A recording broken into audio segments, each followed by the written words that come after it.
नमस्कार दोस्तों, मेरा नाम है पंकज दुबे और आज हम बात करने वाले हैं दोस्तों रसिया के S-400 डिफेंस सिस्टम के बारे में। दोस्तों यहाँ पे आप देख सकते हो बताया जा रहा है कि भारत ने देखिए S-400 डिफेंस सिस्टम की 5 रेजिमेंट लिए थे, जिसमें से रसिया ने 3 बैटरीज दोस्तों डिलीवर कर दी थी, 2 बैटरीज अभी भी पेंडिंग थी। तो इसकी डिलीवरी में दोस्तों टाइमिंग बहुत लग रहा था, बढ़ते जा रहा था क्योंकि रसिया यूक्रेन का युद्ध चालू हो गया था। अब रसिया के द्वारा ये कंफर्म किया गया है कि जो 2 बैटरीज पेंडिंग है वो हम 2026 तक यहाँ पे डिलीवर कर देंगे। तो डिटेल में इसके बारे में दोस्तों डिस्कस करेंगे ही करेंगे। प्लस खबर ये भी आ रही है कि पीएम मोदी G7 की समिट अटेंड नहीं करेंगे और यहाँ पे बताया जा रहा है कि पाकिस्तान बहुत ही ज्यादा इस समय बेहाल हो गया है गर्मी की वजह से, क्योंकि इनके यहाँ पे पानी की कमी पड़ गई है। तो शुरुआत करते हैं दोस्तों यहाँ से पहले S-400 डिफेंस सिस्टम से। जैसा कि आप जानते हो दोस्तों, जब इंडिया पाकिस्तान के बीच में जब ये युद्ध हुआ, अभी सिंदूर जो ऑपरेशन हुआ, उसमें S-400 डिफेंस सिस्टम ने इतना बढ़िया कारगर काम करके दिखाया कि जो पाकिस्तान के जितने भी यहाँ पे इन्होंने अपने ड्रोन्स और मिसाइल्स भेजे, उसको सबको मार करके यहाँ पे गिरा दिया गया। देखिए इसमें बहुत सारे फैक्टर्स ने काम किया, कुछ हमने यहाँ पे आर्टिलरी गन्स का उपयोग किया, आकाश एयर डिफेंस सिस्टम का भी काम किया, लेकिन इसमें यह बताया जा रहा है कि S-400 ने बहुत तगड़ा काम यहाँ पे किया है। इनके बहुत सारे एयरक्राफ्ट भी हमने मार करके गिराए हैं। तो उसमें यह बताया जा रहा था कि जितने भी ड्रोन्स थे, इनके मिसाइल्स थे, एयरक्राफ्ट तो हमने उड़ाए। लेकिन अभी रिसेंट में दोस्तों खबर ये आ रही है कि देखिए यूक्रेन ने रसिया के ऊपर अटैक कर दिया। अटैक करने के बाद इन्होंने ड्रोन से अटैक किया। इसमें 40 से ज्यादा रसिया के जो एयरक्राफ्ट थे, बॉम्बर्स थे, सब उड़ा दिए गए, जिसमें रसिया को एक हैवी लॉस हुआ, जो बताया जा रहा है एस्टिमेट करके दोस्तों $7 बिलियन का। देखिए ये सब करने में यूक्रेन को 1.5 साल लगे। 1.5 साल से ये सब प्लानिंग चल रही थी। इन्होंने ऑलरेडी रसिया के अंदर एक कोई ट्रैक यहाँ पे ट्रक ला करके पहले से एकदम प्लेस कर दिया। और बाद में कोई वहां पे जानते हो कि मतलब कि बिना ये रसियन के इन्वॉल्वमेंट के हो ही नहीं सकता था। तो रसिया का कोई ऐसा गद्दार इंसान होगा जिसने सपोर्ट किया और फिर जाकर के ये भयंकर तरीके से यूक्रेन ने क्या किया, यहाँ पे रसिया के ऊपर अटैक किया है। लेकिन ये बात समझने वाली कि देखिए अब रसिया जो रेस्पॉन्स करेगा वो बहुत तगड़ा करने वाला है। अब ये जो सिचुएशन दिख रही थी कि ना कि यहाँ पे अभी सिंगल वॉर चल रहा है, कोई कंट्रीज इन्वॉल्वमेंट नहीं ले रही है, अब ये धीरे धीरे लगेगा। अब जब जिस तरह से रसिया पीटने वाला है यूक्रेन को, अब क्योंकि जो जितने भी रशियंस है ये बोल रहे हैं कि नहीं, अभी पुतिन क्या कर रहे हैं, हमने न्यूक्लियर वेपन्स क्यों रखे हैं, पूरा साफ करो यूक्रेन को। ऐसी अब खबरें दोस्तों यहाँ पे आने लगी हैं, रशियंस ये बोलना शुरू कर दिए हैं। तो यहाँ पे आप देख सकते हो दोस्तों 5 रेजिमेंट से 3 जितना हमने S-400 की 5 बैटरीज खरीदी थी, जिसमें से 3 बैटरीज दोस्तों डिलीवर हो चुकी थी, जिसको हमने यहाँ पे वेस्टर्न और नॉर्थर्न फ्रंट पे लगा करके रखा था भारत के, जब मतलब कि पाकिस्तान और चाइना की तरफ हमने यहाँ पे प्लेस करके रखा था। अब बताया जा रहा है कि 2 जो बैटरी और बाकी थी उसको भी भारत को जल्दी मिल जाएगी। दोस्तों पहली जो रेजिमेंट हमको मिली थी वो 2021 में मिली थी, और जो सेकंड रेजिमेंट था दोस्तों वो हमको 2022 में, और तीसरा वाला अक्टूबर 2023 में मिला था। अब देखिए S-400 हम जब लेकर के आए तो उसको हमने नाम दिया था सुदर्शन चक्र। और S-400 की अगर बात करूं दोस्तों तो ये डिस्ट्रॉय कर सकता है स्ट्रेटेजिक बॉम्बर्स को, जेट्स को, स्पाई प्लेन्स को, मिसाइल्स को, ड्रोन्स को। मतलब इसकी अगर रेंज की बात कर लूं 380 किलोमीटर के अंदर जो बोलते हैं दोस्तों, कुछ भी आ गया उसको आसानी से ये उड़ा सकता है। अभी देखिए S-400 की जो डिलीवरीज थी उसके शेड्यूल में आप जानते हो कि यहाँ पे डिले इसलिए हुआ कि रसिया यूक्रेन के बीच में युद्ध चला और जो सप्लाई चेन है दोस्तों प्रोडक्शन का वो बंद ठप पड़ गया। अगर यहाँ पे मैं बात करूं कि S-400 डिफेंस सिस्टम काम कैसे करता है, तो जैसे आप ऑलरेडी जानते हो इस बात को, जैसे कि आप यहाँ से ये कोई सपोज दैट एयरक्राफ्ट आ रहा है, तो यहाँ पे एक लॉन्ग रेंज सर्विलेंस रडार बनी है, तो ये रडार के अंदर पकड़ में आ जाएगा। अब जैसे रडार के अंदर पकड़ में आएगा तो ये कमांड व्हीकल को करेगा, कमांड व्हीकल क्या करेगा, इंगेजमेंट रडार को क्या करेगा, कांटेक्ट करेगा, और ये इसको कांटेक्ट करने के बाद एक लॉन्च व्हीकल को कांटेक्ट करेगा, और यहाँ से आप देख रहे हो दोस्तों एक मिसाइल रखी रहेगी, ये धड़ से यहाँ से निकलेगी और इस प्लेन को यहीं पे, इस एयरक्राफ्ट को यहीं पे मार करके गिरा देगी दोस्तों। अब बताया जा रहा है कि देखिए S-400 जो है मल्टीपल कैपेबल है, मल्टीपल टारगेट्स को क्या कर सकता है, एक साथ में टारगेट कर सकता है, जैसे aircraft, cruise missile and ballistic missile.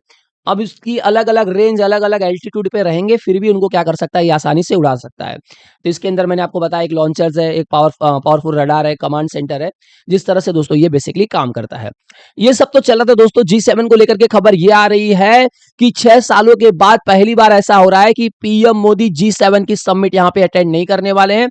जून 15 और 17 को ये G7 की समिट होने वाली है कनाडा के अंदर, जिसको पीएम मोदी अटेंड नहीं करने वाले हैं।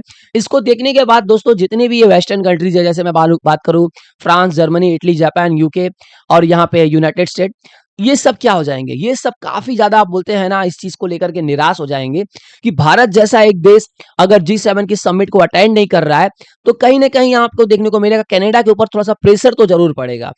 कनाडा को बोला जाएगा, देखिए अमेरिका जरूर बोलेगा कनाडा को कि भारत से रिश्ते अपने अच्छे करो, क्योंकि हमको भारत की जरूरत है, हम चाहते हैं कि भारत G7 की समिट को अटेंड करे। लेकिन फिलहाल यहाँ पे जो सिनेरियो बन रहा है, जो चीजें दिख रही है, उससे एकदम क्लियर हो रहा है कि भैया भारत G7 की समिट अटेंड करने वाला नहीं है, क्योंकि अभी रिसेंट में आप देखा दोस्तों, भारत 4th इकोनॉमी बन चुका है। देखिए भारत का पोजीशन ये है कि आप भारत से नफरत तो कर सकते हो, लेकिन भारत को इग्नोर नहीं कर सकते हो। अब ये जो भी चल रहा है दोस्तों ना, ये खालिस्तानी जो बोलते हैं ना एजेंडा चलते रहता है कनाडा के अंदर, कि हरदीप सिंह निज्जर वाला जो केस है, उसको लेकर ये जो बोलते हैं ना कनाडा के अंदर भारत के प्रति यहाँ पे बोलते हैं ना काफी विरोध होते रहता है, प्रदर्शन होते रहता है, आप जैसा जानते ही ऑलरेडी। तो उससे ये क्लियर हो गया है कि इसमें भारत भले देखिए भारत भारत जो है दोस्तों ना वो G7 का मेंबर नहीं है, फिर भी हर साल क्या कर सकता है, करता है भारत G7 की समिट अटेंड करता है, जिसमें आप जानते ही हो दोस्तों कि बहुत सारे यहाँ पे France, Germany, Italy, Japan, UK, ये सब कंट्रीज क्या है इसके मेंबर है। लेकिन दोस्तों 2014 के पहले रसिया भी इसका मेंबर था, G8 हुआ करता था। 2014 में जब रसिया ने क्रीमिया पे अटैक किया तो उसके बाद रसिया को बाहर निकाल दिया गया। तो ये जो G7 की जो समिट है, अगर इसमें भारत नहीं जाता है तो कनाडा के ऊपर थोड़ा सा दोस्तों एक डेंट पड़ने वाला है। तो आने वाले समय में पता चलेगा दोस्तों किस तरह से भारत इस पर रेस्पॉन्स देता है। लेकिन खबर ये भी आ रही है दोस्तों पाकिस्तान को लेकर के कि पाकिस्तान एकदम परेशान हो गया है, गर्मी इतनी बढ़ते जा रही है, पानी दम कम होते जा रहा है। इंडस वाटर के अंदर बोलते दोस्तों यहाँ पे बहुत बड़ा शॉर्टेज देखने को मिला है। यहाँ पे बताया जा रहा है कि देखिए जो पाकिस्तान का जो पंजाब प्रोविंस है, यहाँ पे ये जो खेती करते हैं दोस्तों खरीफ, ये समर में ये लोग खेती करते हैं, यहाँ पे इनका जो स्विंग सीजन है उसमें बहुत बड़ा वाटर की कमी पहुंचने वाली है, मतलब ये अपनी खेती नहीं कर पाएंगे, जिससे बताया जा रहा है कि देखिए बहुत अचानक से यहाँ पे एकदम डिक्रीज हुआ है पानी चिनाब रिवर में, जो भारत के द्वारा सप्लाई किया जाता है। ये सब जानते हो दोस्तों पहलगाम अटैक के बाद हुआ है। अब देखिए जो लेटेस्ट डेटा दिया गया है पाकिस्तानी गवर्नमेंट के द्वारा, उसमें यह बताया जा रहा है कि जो पानी है इंडस रिवर सिस्टम में, जो पंजाब के पाकिस्तान के पंजाब प्रोविंस वाले मतलब अंदर के वाले साइड में जो पानी है, उसमें क्या बताया जा रहा है कि 10.3% की यहाँ पे कमी देखी गई है 2 जून 2025 के हिसाब से। मतलब सिचुएशन इतनी ज्यादा खराब होते जा रही है कि आने वाले समय में, आने वाले हफ्ते में पाकिस्तान के पास पानी नहीं होगा कि वो लोग खेती कर पाए। यहाँ पे बताया जा रहा है दोस्तों कि जो पंजाब प्रोविंस है, वहां पे 1,28,800 क्यूसिक जो पानी था दोस्तों, वो रिकॉर्ड किया गया है 2 जून 2025 को।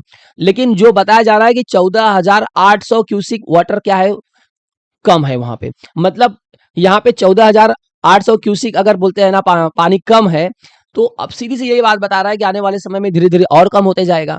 तो अगर पानी इस तरह से कम होते जाएगा तो पाकिस्तान गर्मी से तो मरेगा ही मरेगा। तो यहाँ पे सिचुएशन ये होगा कि भारत पहले इनको एक बार सूखा करेगा, फिर गीला करेगा, बार बार ये सूखा करेगा, गीला करेगा, कभी कभी इनको डुबा देगा तो कभी कभी पानी की कमी कर देगा। तो इस तरह से इनकी हालत एकदम खराब होने वाली है।